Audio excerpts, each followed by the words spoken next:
After purchasing a duplex, an Airbnb, a long-term rental, and helping dozens of clients buy their home, I've compiled a list of homes that I would absolutely never buy. I mean, after all, experience is the best teacher. And no matter where you are in the United States, I feel like this list will put some perspective on what kind of house you want to buy and what kind of offer you want to put in. So let's get right into it. The first type of home that I would absolutely never buy is a home next to a major road, a freeway, or a railroad track.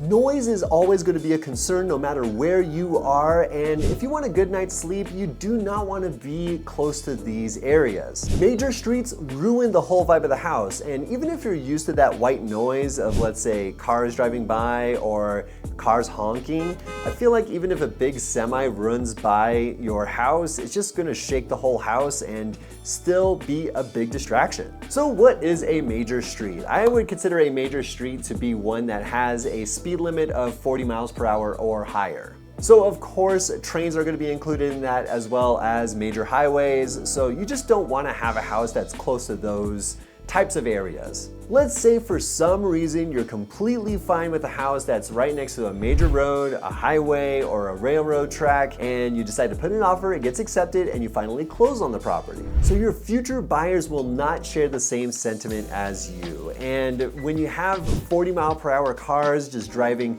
right down the street, right next to your home, it's not very mindful, not very demure. So with all things considered, let's say that zip code is appreciating really significantly, but the fact that that house or that line of houses is right next to that major road, it's just not going to appreciate at that same rate. And always remember what Grant Cardone said, because this definitely applies to this situation. If it's easy to buy, it's hard to sell. And if it's hard to buy, it's easy to sell. The second type of home that I would definitely not buy, potentially again, because I do have a rental already that is almost 100 years old. And you've seen those types of homes, right? And they're beautiful at first, especially with the ornate crown molding or the cool door handles and the hardwood floors and things like that.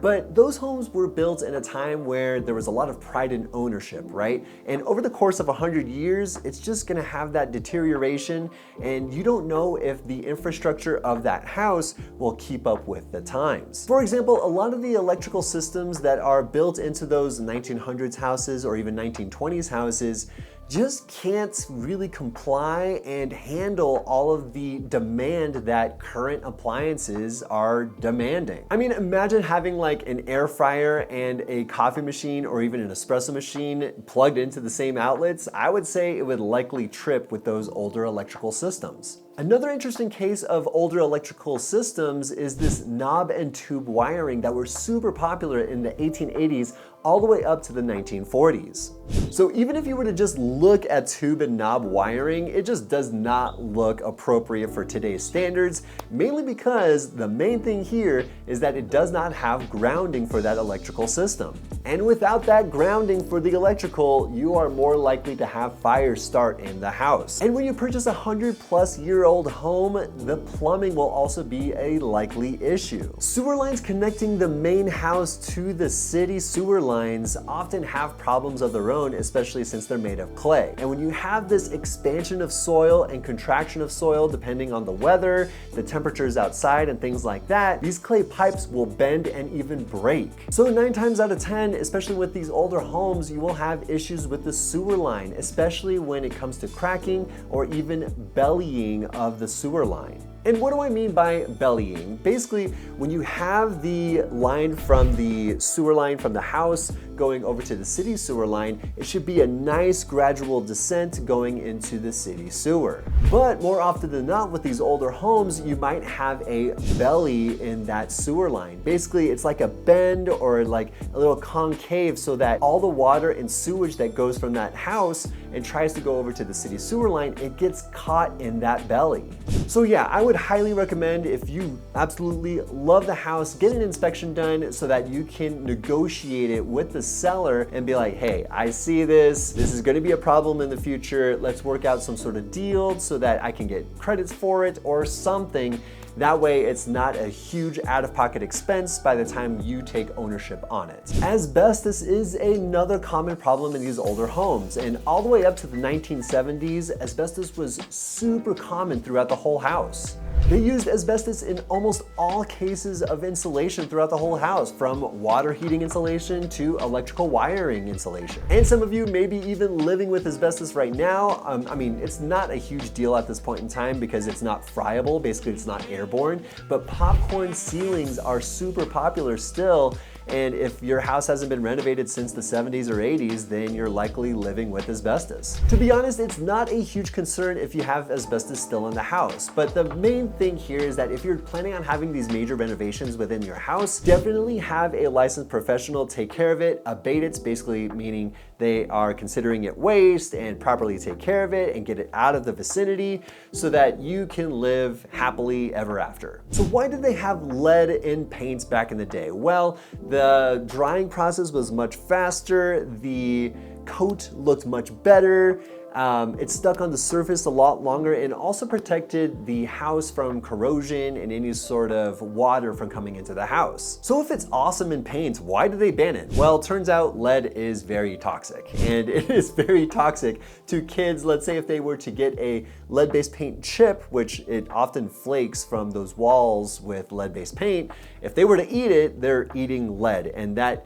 hugely debilitates their mental power, right? Or like it just ruins their brain function and brain growth. And if your home hasn't been updated since the 1970s and you think there's lead-based paints on like those first couple of coats in the house, it's completely okay as long as you're not like having it just go everywhere, right? You can easily just paint over it and not have it be a huge concern for future generations to possibly eat the paint chips, right? You can even ask this of your home inspector, right? So there's this XRF like machine that you can just point it up to the wall and it will tell you whether there is lead-based paint within those layers of paint.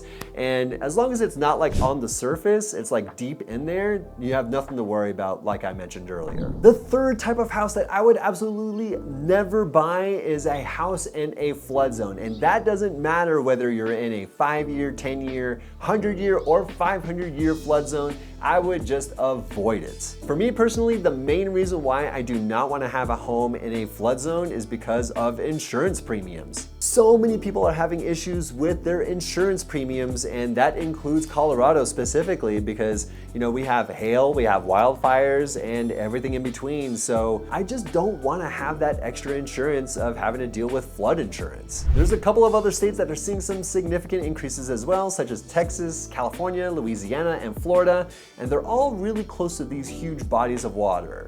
And what a coincidence, right? So if I'm able to reduce the amount of insurance premiums that I have to pay per month, I will avoid it like the plague. And just to educate you a little bit more on the 100-year flood zones or whatever year flood zones, is that there is a chance of one flood happening every 100 years, 500 years, or whatever that zone year number is. The fourth type of house that I would absolutely not buy are flips that have cosmetic issues. Because if you're seeing a flipped house, let's say you're touring it and you see cosmetic issues, who knows what's going on behind the scenes? Now, I have a lot of friends that are investors or are flippers, and they do a great job. I've done some tours on them myself, and I highly commend them on their work. And if you're interested in a contact for that flipping business, let's say you wanted to start one, especially here in the Denver area, let me know, because I know a lot of good contractors here, and there are a lot more contractors that do not care or are just looking for that extra buck, and avoid those like the plague if you can. One telltale sign that the house is a flip, let's say you're touring it and you look at the transaction history again on Zillow or the MLS, if you see that it has been bought and it is now on the market again 12 months later, it is very likely a flip. Now, I'm not saying that flipped houses are horrible. I'm saying that flipped houses that are done horribly are horrible. And speaking of horrible jobs, I've seen some bathroom doors that have cutouts in the doors just so that they can open and avoid the toilet. And let's say, for example, air duct coverings, if they're not the proper size of the register of the air duct, if you were to walk on top of it, it starts to bend and concave into that register, and that just looks very unappealing. The last thing that I will say about flips is that newer investors and newer flippers will often cut corners once they realize that their profit margin is slowly slimming down to the final parts, especially when they get to the point of trying to get rid of the flip and try to sell it back on the market. So if you're looking to get into flipping, I generally would say that it will cost double your budget and take double the time. And experience is the best teacher here, and I would highly encourage you to just expect the worst to happen on your first flip, and it's completely fine if you're getting into it. Honestly, it's great to improve on that neighborhood, but just make sure you're doing a great job for that future buyer. The fifth type of house that I would just not touch with a 59.5-foot pole is a house with foundation or structural issues. Some real estate investors and realtors would find it completely okay to buy a house with structural and foundation issues, but personally, I'm never doing it again. I had foundation issues on my rental property over in San Diego, and man, it is not cheap. And what's annoying too is that I wasn't the one that spearheaded the foundation repair. It was actually the insurance policy holders for that home that was like, hey, we received your home inspection and we find your foundation to be of generally ill capacity, right? It was just not compliant with how their standards are, right? So we're gonna need you to fix the foundation. Otherwise, we're terminating your home insurance. Of course, I'm freaking out and I'm like, okay, first of all, how did you get that report? I did not give that to you, so you must have gotten it from somewhere. And second, I did not notice anything that was jeopardizing with the integrity of the foundation or structural of the house. When I got the home inspection report back, there was nothing alarming or any sort of red flags on it. And all of a sudden the home insurance was just deeming it as, yes, you need to do something about this house. Like many other insurance premiums, it looks like all the insurance policy holders are just looking for ways to make more money and just make it more of a profitable business. So I would just be very wary of that. Look, I'm not against any house that has structural damage, right? Especially if you bake in the cost of what the foundation is or save up enough reserves so that just in case it is necessary, you're ready for it. So in that case, I'm all for it. And that is why a home inspection is super important, so that you can have some sort of negotiation and talks happen with the seller.